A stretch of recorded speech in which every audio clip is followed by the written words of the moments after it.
আসসালামু আলাইকুম। তারেক জিয়া ৩০ দিনের আমলনামা গত ১ মাস হয়েছে বা ৩০ দিন হয়েছে তারেক জিয়া ক্ষমতায় আসছে। এখন এই ৩০ দিনে তারেক জিয়া কতটুকু সফল হয়েছে, কতটুকু ব্যর্থ হয়েছে, তারেক জিয়া কি করছে, এগুলি একটু আজকে বলবো। এই কথাগুলি বলার প্রয়োজন আছে, আপনাদেরকে জানানোর প্রয়োজন আছে। এই ৩০ দিনে সফলতা ব্যর্থতা এখনই বলা যাবে না, তবে কিছু কথা বলা যাবে এই ৩০ দিনে কি ঘটছে।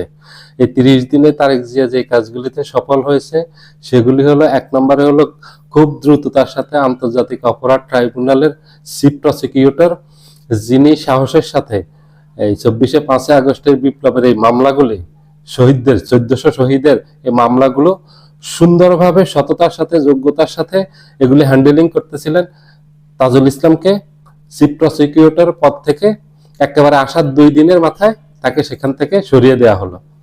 এটা হলো তারেক জিয়ার একদম প্রথম সফলতা। দ্বিতীয় সফলতা হলো, বাংলাদেশের ইতিহাসে যে কয়জন বাংলাদেশ ব্যাংকের গভর্নর ছিলেন এবং সফল গভর্নর ছিলেন, সবচেয়ে যোগ্যতম সফল এই গভর্নর ছিলেন, তার মাঝে একজন ছিলেন আহসান এস মুনসুর। ওনার মতো এত খারাপ সময়ে এসে বাংলাদেশ ব্যাংকের দায়িত্ব কেউ নেননি। বাংলাদেশের যদি ২ জন অথবা ৩ জন সফল গভর্নরকে ধরেন, তার মাঝে একেবারে অন্যতম একজন হলেন আহসান এস মুনসুর। ওনাকে ওনার পদ থেকে সরিয়ে দিল খুব দ্রুততার সাথে এবং খুব অপমানজনকভাবে ওনাকে বিদায় করা হলো। ওনার অফিস থেকে ওনাকে বিদায় করে দেওয়া হলো, একেবারে একরকম মব তৈরি করে ওনাকে রিজাইন দেওয়ার সুযোগটা পর্যন্ত দেওয়া হয়নি। এটা নিয়ে অর্থমন্ত্রী আমির খসরু মাহমুদ চৌধুরীকে যখন সাংবাদিকরা প্রশ্ন করলো যে এইভাবে যে ওনাকে বিদায় করলো, এটা কি ঠিক হয়েছে অপমানজনক ভাবে, তাহলে ভবিষ্যতে কেউ আর বাংলাদেশ ব্যাংকের গভর্নর হতে চাইবে না, যারা সৎ মানুষ যোগ্য মানুষ আছেন ওনারা তার আসবেন না এই পদে। তখন বললো এটা নিয়ে আমার কিচ্ছু বলার নেই, আমির খসরুর বক্তব্য ছিল এটা। কিন্তু আমির খসরুর অধীনে এই অর্থ মন্ত্রণালয়ের অধীনে বাংলাদেশ ব্যাংকের গভর্নরের কাজ থাকে।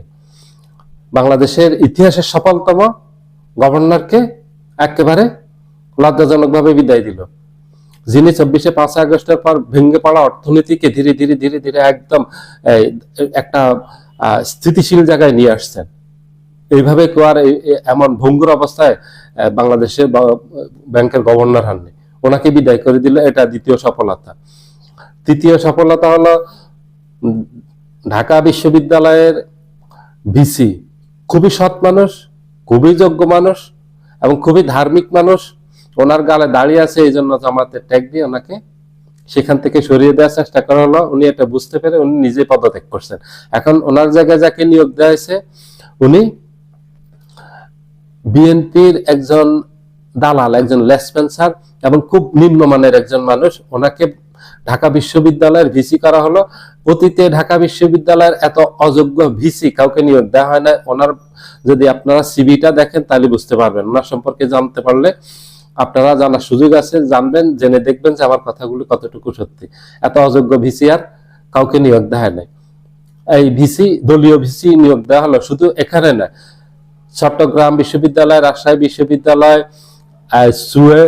সুয়েট, কুয়েট, শুধু বুয়েট বাকি আছে। ঢাকা বিশ্ববিদ্যালয়, যেটা পিজি হাসপাতাল বলা হয়, অথবা বাংলাদেশ বিশ্ববিদ্যালয়, এগুলিতে দলীয় লোক নিয়োগ দিয়েছে, যেটা শেখ হাসিনাকে পর্যন্ত হারিয়ে দিয়েছে। শেখ হাসিনা ১ মাসে এত কাজ করতে পারেনি। শেখ হাসিনা, এই যে ফ্যাসিস্ট আমরা বলি শেখ হাসিনা স্বৈরাচার, এই কথাগুলি সত্যি। কিন্তু শেখ হাসিনা যখন ক্ষমতায় আসছে, এসে এত দ্রুত এতগুলি দলীয় নিয়োগ দিতে পারেনি, এত দলীয়করণ করতে পারেনি পুরো প্রশাসনকে। সচিবালয়ের আপনার সচিব যারা আছেন, এই দলীয় নিয়োগ দিয়েছে। প্রত্যেকটা মন্ত্রণালয়ে নিয়োগ দেওয়া সম্পূর্ণ হয়ে গেছে ইতিমধ্যে ১ মাসের ভিতরে। মন্ত্রিপরিষদ সচিব নাসিমুল গনি, তাকে মন্ত্রিপরিষদ সচিব করা হয়েছে বিএনপি পছন্দ মতো, ক্ষমতা যেদিন দিবে সেদিনে। তার আগের মন্ত্রিপরিষদ সচিবকে উনি সসম্মানে উনি বিদায় নিয়েছেন, শেখ আব্দুর রশিদ। ওনার জায়গায় আরেকজনকে নিয়োগ দিয়েছিল, ওনাকে নিয়োগ বাতিল করে দিয়েছে। উনি বিএনপির অনুগত না, এটা বিএনপির অনুগত হতে হবে সচিব হলে। ঠিক অনুগত নাসিমুল গনিকে নিয়োগ দিয়েছে। এইভাবে প্রত্যেকটা মন্ত্রণালয়ের সচিব দলীয় নিয়োগ দেওয়া হয়েছে। পুলিশ প্রধান আলী আহসান ফকির একেবারে দলীয় লোকজন, তাকে সেখানে বসানো হয়েছে এবং এআইজি হিসেবে এখন পর্যন্ত 5-6 জনকে প্রমোশন দেওয়া হয়েছে, প্রত্যেককে দলীয় বিবেচনায়, এবং তাদেরকে নিয়োগ দেওয়া হয়েছে, তাদেরকে পদায়ন করা হয়েছে। এই সব জায়গায় এক কথায় প্রশাসনে দলীয়করণ করছে, এটা সফল হয়েছে। এই গত 1 মাসের সবচেয়ে বড় সফলতা হলো এগুলি। কিন্তু 24-এর 5 আগস্টের বিপ্লবের পরে কথা ছিল যে প্রশাসনে তারা নিয়োগ পাবে, অথবা এই যে পুলিশ প্রশাসন, সচিবালয়, শুধু না, এই যে বাংলাদেশ ব্যাংকের গভর্নর বলেন, ঢাকা বিশ্ববিদ্যালয়ের ভিসি বলেন, অথবা প্রত্যেকটা বিশ্ববিদ্যালয়ের ভিসি বলেন, প্রত্যেকটা মেডিকেল কলেজের প্রিন্সিপাল বলেন, সব জায়গায় নিয়োগ হবে। এটা বিএনপিরই কথা ছিল যে যোগ্যতার ভিত্তিতে, সততার ভিত্তিতে তাদেরকে নিয়োগ দেওয়া হবে। যারা সৎ, যোগ্য, দেশপ্রেমিক তারাই শুধু নিয়োগ পাবে, অযোগ্যদেরকে নিয়োগ দেওয়া হবে না, দলীয় বিবেচনায় কোনো নিয়োগ দেওয়া হবে না অতীতের মতো। কারণ শেখ হাসিনার এই বদনামটা ছিল, শেখ হাসিনা সব জায়গায় দলীয় লোক নিয়োগ দিয়ে দলীয়করণ করেছেন, বিএনপি সেটা করবে না। কিন্তু বিএনপি সেটা শুধু করেনি, এত বেশি করেছে, শেখ হাসিনার এই 5 বছরে যেটা করেনি, প্রথম 5 বছরে 8 থেকে 14 সাল পর্যন্ত, এই 5 বছরে শেখ হাসিনা যেটা করতে পারেনি 5 বছরে, সেটা বিএনপি 1 মাসে করে ফেলছে, তারেক জিয়া 1 মাসে করে ফেলছে। এটা হলো তারেক জিয়ার সফলতা। গত 1 মাসের দেশবাসী পেয়েছেন, এটা আরেকটা পেয়েছেন এই 24-এর 5 আগস্টের সবচেয়ে বড় সুবিধাভোগী হলো এই বিএনপি। এই তারেক জিয়া 24-এ 5 আগস্টের বিপ্লব না ঘটলে লন্ডনে থাকতে হতো, বেগম খালেদা জিয়াকে চিকিৎসা পেত না, উনি গৃহবন্দী থাকতেন, উনি সম্মানজনকভাবে দুনিয়া থেকে বিদায় নিতে পারতেন না। ওনাকে যেইভাবে জানাজা দেওয়া হলো, সারা বাংলাদেশের মানুষ অংশগ্রহণ করছে, এইভাবে ওনাকে বিদায় দেওয়া যেত না। বিএনপির যে এই 50 থেকে 60 লক্ষ নেতা কর্মীর বিরুদ্ধে যে মামলা ছিল, 1.5 লক্ষ মামলা ছিল, এগুলি থেকে মুক্তি পেত না। তারেক জিয়ার নামে যে 87টা মামলা ছিল, এগুলির থেকে মুক্তি পেত না। বিএনপি ক্ষমতায় আসা তো দূরের কথা, বিএনপি রাজপথে দাঁড়ানোরও সুযোগ পেত না। আজকে বিএনপি ক্ষমতায়, কিন্তু সেই 24-এ 5 আগস্টের সাথে গাদ্দারি করছে বিএনপি। একেবারে ক্ষমতা গ্রহণের দিনে, যেদিন শপথ করবে সেদিনই বিএনপি বড় গাদ্দারি করছে জুলাই সনদের সাথে, জুলাই বিপ্লবীদের সাথে, জুলাই বিপ্লবের সাথে। এটা মানুষ ভালোভাবে নেয়নি।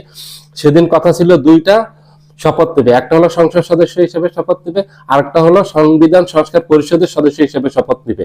এটার উপরেই এই গণভোট হয়েছে। বিএনপি সেটা করেনি। বিএনপি সে একদম শপথ নেওয়ার আগেই গাদ্দারি করছে। বিএনপি একটা শপথ নিয়েছে, আরেকটা নেয়নি। কিন্তু সেখানে জামাত ইসলামী, এনসিপি সহ শপথ নিয়েছে। জামাত ইসলামী, এনসিপি সংবিধান মেনে শপথ নিয়েছে। যদি সংবিধান মেনে শপথ না নিত, তাহলে এই সরকারই অবৈধ। তত্ত্বাবধায়ক এই অন্তর্বর্তী সরকার, ডক্টর ইউনূসের অধীনে সরকার অবৈধ, এবং তার অধীনে যত কর্মকাণ্ড হয়েছে, নির্বাচন থেকে শুরু করে সব অবৈধ। তাহলে এই সংসদ অবৈধ। এই এখন যারা মন্ত্রী, এমপি, ক্ষমতায় যারা আছেন, বিএনপি সরকার, এরা সব অবৈধ। এই নির্বাচন অবৈধ। বৈধ সরকার হলো শেখ হাসিনা। এখন তারা গণভোট মানে না, এখন তারা এই জুলাই সনদ মানে না, এগুলি বাস্তবায়ন করবে না। এখন মুখে মুখে মানুষের চাপে বলতেছে যে আমরা জুলাই সনদ অক্ষর অক্ষরে পালন করবো। অক্ষর অক্ষরে পালন করলে তাইলে আপনি আগে জুলাই এই যে 2টা শপথ নেওয়ার কথা ছিল সংবিধান সংস্কার পরিষদের সদস্য হিসেবে, সেটা শপথ নেন। তাহলে আমরা বুঝবো যে আপনারা এই জুলাই সনদে বাস্তবায়ন করবেন। এবং গণভোটের পক্ষে আপনারা যে জনগণ ভোট দিয়েছে, 70% জনগণ গণভোটের পক্ষে ভোট দিয়েছে, আপনারা সেটার বাস্তবায়ন করেন। তাহলে আমরা বুঝবো আপনারা জুলাই সনদের পক্ষে। আর না হয় এইসব ভাওতাবাজি করে কোনো লাভ নেই। আপনারা ক্ষমতায় কোনো বেশি দিন থাকতে পারবেন না। আপনারা হাসিনাও হতে পারবেন না, ক্ষমতায়ও আপনারা থাকতে পারবেন না। মানুষ আবার খুব দ্রুত আন্দোলনে নামবে, এবং আন্দোলনে নামলে যেটা করবে, এবার মানুষ বারবার আন্দোলন করবে না। মানুষ ওই যে নাসিরউদ্দিন পাটোয়ারি বলছে না যে আমরা প্রতিদিন আন্দোলন করবো, একদিন নামবো, ঠিক সরকার পতন ঘটিয়ে দিব। ঠিক একদিন যখন জনগণ নামছে, 17 বছর শেখ হাসিনা ঠিক ছিল ক্ষমতায়, ঠিক একদিন জনগণ যখন নামছে, শেখ হাসিনাকে পালাতে হয়েছে। ঠিক ওইভাবে করে জনগণ নামবে, জনগণও প্রস্তুত। জনগণ লক্ষ্য করতেছে আপনারা কি করতেছেন। 1400 শহীদের বিনিময়ে, 1 সাগর রক্তের বিনিময়ে, 30 থেকে 40 হাজার আহতদের বিনিময়ে আপনারা ক্ষমতায় আসি তাদের সাথে গাদ্দারি করবেন, এটা জনগণ মেনে নিবে না। জনগণ দেখতেছে আপনারা কি করতেছেন, এগুলি অবজারভেশনে রেখেছে। জনগণ খুব দ্রুত সিদ্ধান্ত নিয়ে দেখবেন যে আপনাদেরকে পতন ঘটিয়ে ফেলবে আপনাদের। এটা জনগণের মনোভাব। জনগণ এখন অনেক সচেতন, অনেক সতর্ক। কারণ জনগণ এগুলি মেনে নিবে না। একদম তরতাজা ঘটনা হলো 24-এর 5ই আগস্ট, আজকের থেকে 19 মাস আগের ঘটনা, খুব বেশি দিন আগের ঘটনা না। এগুলি মানুষ ভুলে যায়নি, আপনারা এগুলি ভুলে যাবেন না, ভুলে গেলে আপনারা বিপদে পড়বেন। জনগণ যেদিন রাস্তায় নেমে যায় সেদিন আর কোনো সরকারই টিকে থাকতে পারে না। শেখ হাসিনার মতো এত বড় একটা ফ্যাসিস্ট টিকতে পারেনি। আর আপনারা আপনারা এক ফুতেই, জনগণের ফুতেই আপনারা হাওয়া হয়ে যাবেন, আপনাদের খুঁজেও পাওয়া যাবে না। সবাই ভালো থাকবেন, আল্লাহ হাফেজ।